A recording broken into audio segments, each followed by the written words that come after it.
Morning বন্ধুরা, কেমন আছো তোমরা? সবাই নিশ্চয়ই ভালো আছো, আমিও ভালো আছি। আর আজকে হলো রোববার, এখন সকাল 6:15 বাজে। 5:30টার সময় ঘুম থেকে উঠেছি। ঘুম থেকে উঠে উঠোন ঝাড় দিয়ে তারপর স্নান সেরে রাধা মাধবের পুজো দিলাম। রাধা মাধবকে পুজো দিয়েছি শুধু জল বাতাসা দিয়ে, ঠাকুর ঘরটা মুছে। ট্রেন যাচ্ছে, আজকে আমি যোগা ক্লাসে যাব। 6:30টায় যোগা ক্লাস। তো সেই জন্য সকালবেলা উঠে তাড়াতাড়ি করে এইসব কাজকর্ম করলাম। ঠাকুরঘরটা মুছে শুধু রাধা মাধবকে জল বাতাসা প্রসাদ দিয়েছে। ঠাকুরকে স্নান করানো, ফুল চন্দন দেওয়া, এসব কিচ্ছু হয় না। ওগুলো কৃপা করবে, কৃপা বাড়িতে আছে তো ও এগুলো করে নেবে। দুপুরবেলা স্নান টান করে এসব করবে। আর হলো কি, কালকের থেকে সেই সব কিছু একটু একটু করে জোগাড় করে রাখছি। চাল ধুয়ে রেখেছি, বাঁধাকপি কেটে রাখলাম, তারপর আটা মেখে রাখলাম। সকালবেলা আমাকে যোগা ক্লাসে যেতে হবে, ওখান দিয়ে আস্তে আস্তে আমার 8টা সাড়ে 8টা বাজবে। তারপর আমি কি করব, কালকে সেই সন্ধ্যাবেলা থেকেই সব কিছু একটু একটু করে গুছিয়ে রাখছি। আর অর্জুন যাবে হলো গিয়ে পড়তে। এই দেখো, আমার ছেলেটাও ঘুম থেকে উঠে পড়েছে। 6:15-তে ঘুম থেকে উঠে পড়েছে, দাঁত ব্রাশ করা কমপ্লিট। ও এখন পড়তে যাচ্ছে। ওর 7টায় পড়া। 7টার সময় তো অর্জুনের পড়া, কিন্তু অর্জুনকে বাড়ি থেকে বেরোতে হবে 6:30টায়, কারণ এই ম্যামের বাড়ি অনেকটাই দূরে। ওর বাবা ওকে নিয়ে যাবে। তো এই যোগা ক্লাসে আমার আর অর্জুনের দুজনের একসাথে যাওয়ার কথা ছিল। আমি ভাবছিলাম যে অর্জুনকে নিয়ে আমি যাব, কিন্তু অর্জুনের এরকম রোববার এখন পড়া শুরু হয়েছে সকালবেলা, সেই জন্য ও আর যেতে পারবে না। তো অর্জুন যাবে টিউশন পড়া করতে, আর আমি যাব যোগা ক্লাসে। এই হলো আমাদের এখনকার আপডেট। সাইকেল নিয়ে বেরিয়ে পড়লাম, এখন যোগা ক্লাসে যাচ্ছি। সুইটি এই ভিডিওটা করে দিয়েছিল। সুইটিও যোগা ক্লাসে যায়। তো সুইটি ওর বাবার সাইকেলে ছিল, ও ভিডিওটা করেছে। কিন্তু ওখানে গিয়ে দেখলাম বাচ্চারাই শুধু যোগা করছে। সুইটি আমাকে বলেছিল যে এখানে বয়স্করাও আসে। আমি ওকে তো জিজ্ঞেস করেছিলাম, ও বলেছিল যে বয়স্করাও আসে।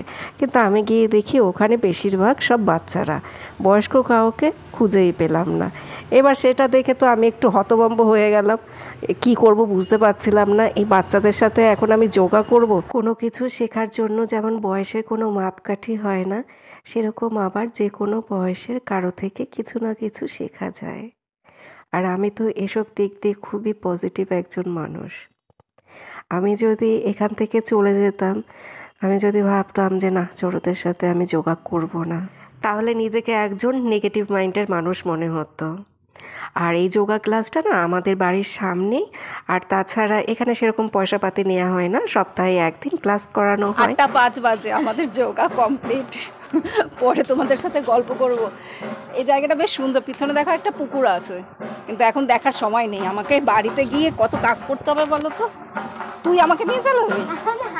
হ্যাঁ, কালকে রাতের বেলা আটাটা মেখে রেখেছিলাম। আটা মেখে রাখলে না এরকম কালো কালো দেখায়। এই দিয়ে লুচি করে দেবো কৃপা অর্জুনকে। আলুর তরকারি বসিয়ে দিয়েছি, আর এটার মধ্যে ডাল সেদ্ধ। কালকে অনেকটা ডাল সেদ্ধ করে ফ্রিজে রেখে দিয়েছি টিফিন বক্স ভরে। এই দিয়ে 2-3 দিন হয়ে যাবে। আজকে ডাল রান্না করবো, ওই জন্য এটা সকালবেলা বের করে রাখলাম। ডিপে ঢুকিয়ে রেখেছিলাম, তা না হলে আবার নষ্ট হয়ে যাবে। চালটা কালকে ধুয়ে রেখেছিলাম, এখন এসে আমি ভাতটা বসিয়ে দিলাম। চাল ঠাল ধুয়ে জল দিয়ে একদম হাঁড়ি পুরো রেডি করে রেখে দিয়েছি কালকে রাতে। এখন এই হাঁড়ি বসিয়ে দিয়েছি। আর আমি ওই যাওয়ার আগে, যোগাতে যাওয়ার আগে আলুটা কেটে রেখে গিয়েছি। এখন এসে আলুর তরকারিটা বসিয়ে দিলাম। লুচি দিয়ে ওরা আলুর তরকারি দিয়ে খাবে। 2টো আলু কেটে নিয়েছে তাড়াহুড়ো করে। এই দিয়ে ওদের হয়ে যাবে সকালের ব্রেকফাস্ট। অর্জুন তো বাড়িতে আসবে 9টা সাড়ে 9টায়, আর কৃপা এখনও ঘুমাচ্ছে। ওরা যখন আসবে তখন গরম গরম লুচিগুলো ভেজে দেবো।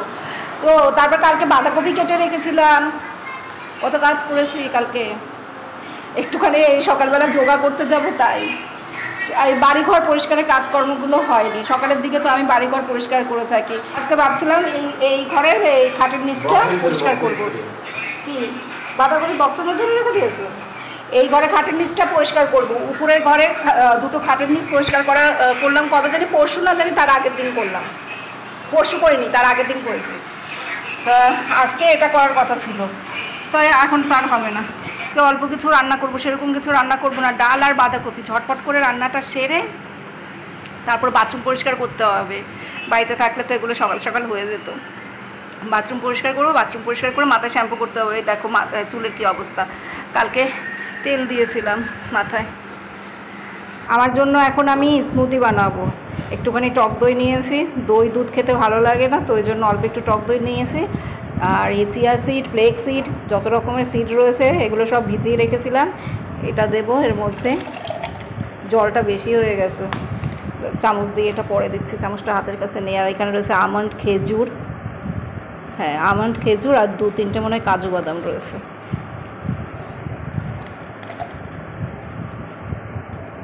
আর একটা পাকা কলা। আর এই হলো ওটস। ওটসটাকে আমি গুঁড়ো করে কৌটোর মধ্যে রেখে দিই। আমার যখন ওটসের ছিলা টিলা এসব খেতে ইচ্ছে করে তখন এর মধ্যে ওই ক্যাপসিকাম, গাজর এগুলো সব দিয়ে 2-1টা হয়তো ওই ছিলা করে খেয়ে নিই। ছিলা না চিলা জানি না, ব্যাস আর দেবো না, কারণ এটা খেতে ভালো লাগে না।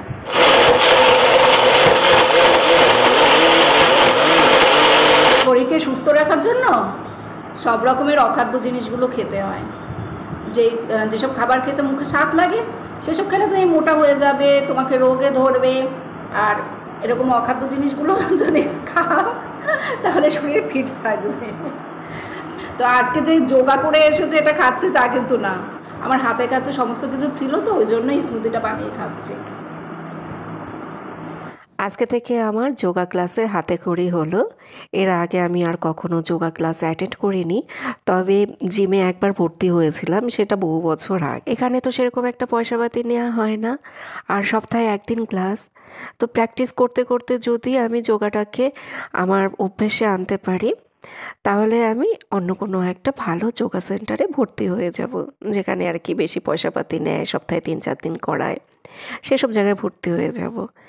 এখনই যদি আমি ওইসব জায়গায় ভর্তি হই তারপর যদি আমি ঠিকঠাক মতো কন্টিনিউ না করতে পারি, ওই জন্যই আর কি ছোটো থেকে শুরু করলাম যে আগে এটা অভ্যেসে আনি, তারপর না হয় ভালো কোনো জায়গায় ভর্তি হব। আমার বর এইমাত্র বেরিয়ে গেল গাড়ি নিয়ে, ও এখন বারাসাতে যাচ্ছে। আমার বাবা উমা নার্সিংহোমে ডাক্তার দেখাবে, সেখানে নিয়ে গেল। আমার মাও যাবে সাথে, তবে মা ডাক্তার দেখাবে না। আমি তো রান্না বসিয়ে দিয়েছি, আর রান্না করতে করতে এখন ঘর গোছানোর টুকটাক কাজকর্মগুলো করে নিচ্ছে।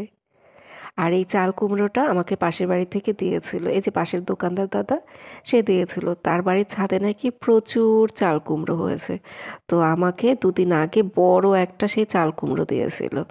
এবার আমাদের বাড়ির কেউ এই চাল কুমড়ো ভালো খায় না, পুরো গোটা চাল কুমড়োটা যেন তো আমাকেই খেতে হলো। কৃপার বাবা ওরা সেরকম একটা ভালো খায় না চাল কুমড়ো, কিন্তু আমার কাছে আবার চাল কুমড়ো তরকারি খেতে খারাপ লাগে না।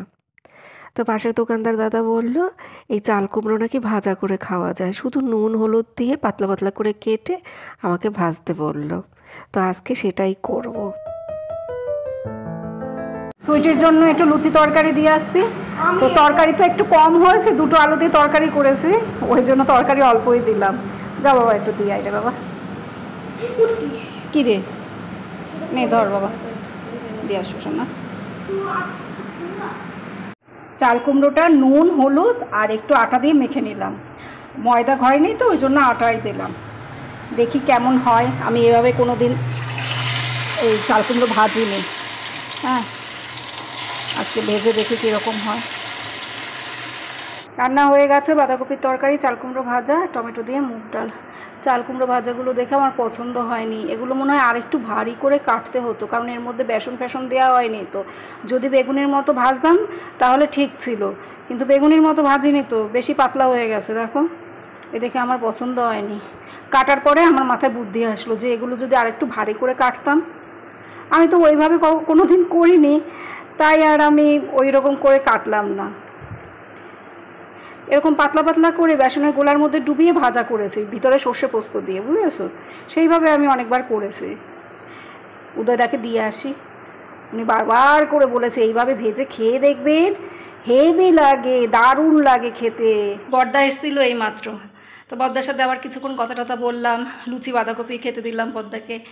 তো আমার রান্নাবান্না কমপ্লিট, আর বাসন কোসনও বেশিরভাগ মাজা হয়ে গেছে, অল্প 1-2টো ওই সিঙ্কের মধ্যে রয়েছে, ওগুলো পরে ধুয়ে নেব। এখন উপরে যাই, উপরে গিয়ে বাথরুম পরিষ্কার করি, উপরে বাথরুম পরিষ্কার করবো, নিচের বাথরুম পরিষ্কার করবো, 2টো বাথরুম পরিষ্কার করতে হবে। এখন যদি বসে পড়ি তাহলে আমার খুব আলসেমি লাগবে, আর এই সমস্ত কাজ কিচ্ছু হবে না, ওই জন্য তাড়াতাড়ি করে বাথরুম পরিষ্কারের কাজটা করে ফেলি, কারণ আজকের আমার যে রুটিন রয়েছে তার মধ্যে এটাই সবথেকে কঠিন কাজ, একটা বড় কাজ। এই কাজটা হয়ে গেলে তারপরে আমি ফ্রি। স্নান সেরে আসলাম, এই ঘরে এখন একটু বসি। হেভি রোদ আছে জানো তো, আর এখন তো বেশ সুন্দর ওয়েদার, না বর্ষা না গরম না শীত। তোমাদেরকে বলেছিলাম 2টো বাথরুম পরিষ্কার করব, আমি 3টে বাথরুমে পরিষ্কার করলাম। উপরের একটা বাথরুম পরিষ্কার করার কথা ছিল, তারপর ভাবলাম না 2টোই করে রাখি, তাহলে আমি আবার একটু 1 সপ্তাহের জন্য নিশ্চিন্ত থাকতে পারবো। আর নয়তো আবার ওই মাথার মধ্যে টেনশন ঘুরবে, উপরে ওই একটা বাথরুম পরিষ্কার করা হয়নি, ওইটা পরিষ্কার করতে হবে। 3টে বাথরুম পরিষ্কার করলাম, 2টো বালতি 2টো মগ অ্যাসিড দিয়ে পরিষ্কার করলাম। উপরে বাথরুমে যে 2টো বালতি ছিল, মগ ছিল, সেগুলো অ্যাসিড দিয়ে পরিষ্কার করেছি। নিচের বাথরুমেরগুলো তো মাঝে মধ্যে পরিষ্কার করা হয়, যেহেতু আমি নিচের বাথরুমে স্নান করি সবসময়, সেই জন্য ওগুলো হয়ে যায়। কিন্তু উপরে বাথরুমে তো সবসময় আসা হয় না, তাই ওগুলো পড়ে থাকে। এগুলো সব করে এই এখন এসে একটু বিশ্রাম নিচ্ছি। সেই 5:30টার সময় ঘুম থেকে উঠেছে। এবার কি করব জানি, এবার ভিডিওটা এডিট করব। কটা বাজে আমি দেখিও নি। ডাব শ্যাম্পু দিলে জানো তো হেভি চুল ওঠে, ডাব শ্যাম্পুটা ভালো না। আমি সবসময় লরিয়াল শ্যাম্পুটাই ইউজ করি, কিন্তু লরিয়ালটা এখন আর উনি রাখে না, পাশের দোকানে রাখে না, বলে কি পাওয়া যাচ্ছে না। জানি না সত্যি না মিথ্যা কি, বাইরে বাজারে যখন যাব তখন খোঁজ করতে হবে লরিয়াল পাওয়া যায় কি না। চুলের হেভি খারাপ দশা। গুড ইভিনিং বন্ধুরা, এখন 9:45 বাজে। 9:45টার সময় আর ইভিনিং থাকে না। আমরা এখন ঠাকুর দেখতে যাব, জগদ্ধাত্রী ঠাকুর দেখতে যাব, ওই জন্যই সেজে গুজে রেডি হলাম। আমি আর কৃপা রেডি হয়েছে, অর্জুন তো পড়তে আছে, ও এখন আসবে, 9টার সময় আসবে। ও আসার পরে ওকে রেডি করাবো, তারপর হাবড়া অশোকনগরের দিকে ঠাকুর দেখতে চলে যাব। আমাদের এখানটায় জগদ্ধাত্রী পুজো বেশ বড়সড় করে হয়। তো আজকে এই শাড়িটা পরলাম। এই শাড়িটা খুব সিম্পল একটা শাড়ি, চেন্নাই থেকে আমার বর এই শাড়িটা আমার জন্য নিয়ে এসেছিলো 2 বছর আগে। তো সেই 2 বছর আগে একবার পুজোর সময় পরেছিলাম, আর আজকে এই পরলাম শাড়িটা আবার। কিন্তু এই শাড়িটা পরার একটাই কারণ, এই গলারটা পরবো ওই জন্য, বুঝতে পেরেছো? এই যে বাবা কি একখানা টিনের জিনিস, কেনার সময় তো কিনলাম অনলাইন থেকে, এখন বুঝতে পারছি গলার মধ্যে এইসব আটকে ফাটকে রাখা যে কি মুশকিল। তো এই 2 বছরের মধ্যে শাড়িটাও পরা হয়নি আর এই গলারটাও পরা হয়নি। গলার এটা পরবো বলেই আজকে এই শাড়িটা পরলাম। আমার কাছে এই শাড়িটার সাথে এই গলার এটা ভালো লাগে। এই শাড়িটা সিম্পল তো, আর গলার এটা খুব গর্জিয়াস, কানেরগুলোও বেশ বড় বড়। তো ভাবলাম শাড়িটা যখন সিম্পল, এটার সাথে এই গলার এটা ভালো লাগবে। তো যাই হোক, ঢোক পর্যন্ত গিলতে পারছি না, গলার মধ্যে আটকে যাচ্ছে। এখন মনে হচ্ছে এটা আমি কি করতে কিনলাম, এরকম মনে হচ্ছে। ওই জন্যই তো এখন এইসব গয়নাগাটি কেনা একদম বন্ধ করে দিয়েছে। এবার পুজোয় মনে হয় আমি একটাও এই সেট ফেট কিচ্ছু কিনিনি, আর কিনবও না। যেগুলো আছে সেগুলোই ঘুরিয়ে ফিরিয়ে পরবো। আমরা তো জগদ্ধাত্রী ঠাকুর দেখার উদ্দেশ্যে বেরিয়ে পড়লাম। আমার বর আজকে দেরি করে বাড়িতে এসছে, 10টার সময় বাড়িতে এসছে। তো 10টার সময় আমরা বাড়ি থেকে বের হলাম, আর 10টা 20-তে আমরা বাড়িতে চলে এসেছি। 20 মিনিটে আমাদের ঠাকুর দেখা কমপ্লিট। আসলে আমরা গাড়ি নিয়ে বেরিয়েছিলাম তো, আর গাড়ি নিয়ে তো পুজো প্যান্ডেলে ঢুকতে দেয় না, ওই জন্য আমরা ঠাকুর দেখতে পাইনি। তা আমার বর বলেছিল যে আমাদেরকে টোটোতে করে নিয়ে যাবে, সেই প্ল্যানই ছিল। কিন্তু 10টার সময় বাড়িতে এসছে, তো ওই কারণে আর টোটো ভাড়া করা হয়নি। গাড়ি নিয়ে আমরা সামনের দিক দিয়ে একটু লাইটিং ফাইটিং দেখে চলে আসলাম। প্রচণ্ড ভিড় ছিল, সবাই লাইন দিয়ে দাঁড়িয়ে ঠাকুর দেখছিল। তো আমরা ওইভাবে না লাইন দিয়ে দাঁড়িয়ে ঠাকুর দেখতে পারি না, খুব কষ্ট হয়। তো সেই জন্য ছোট একটা জগদ্ধাত্রী ঠাকুরের মুখ দেখে বাড়িতে চলে আসলাম। এত সেজে গুজে ঠাকুর দেখতে বেরিয়ে এরকম ধোঁকা কোনোদিনও খাইনি।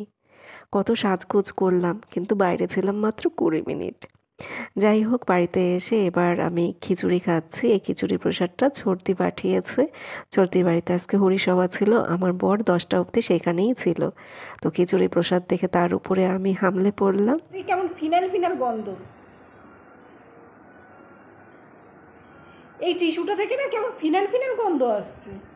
কি রে, ওরা কি ফিনাল দিয়েছে নাকি এর মধ্যে? হ্যাঁ, কেমন একটা বাজে গন্ধ। 19 টাকা না 29 টাকা দাম, হোয়াইট টিস্যুর এত কম দাম হবে। আজকে ধোকাটা কেমন খেলি রে? কেমন খেয়েছিস দোকা?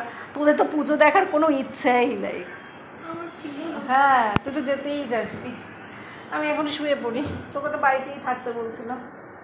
আমি একটু মেলায় যেতে পারলাম না, ভাবছিলাম ওই হরেক মাল কিনবো, বুঝ সে আর হলো না। আর এই পুজোগুলো বললাম না এত দূরে হয়, আমি ওখানে যেতেও পারি না একা একা। টাটা বন্ধুরা, গুড নাইট। তোমরা সবাই ভালো থেকো, সুস্থ থেকো, সাবধানে থেকো। আবার আগামীকাল দেখা হবে। না, কালকে ব্লগ করবো না, অনেকগুলো ব্লগ হাতে রয়েছে, সেগুলো আপলোড করব। তো টাটা বন্ধুরা, গুড নাইট।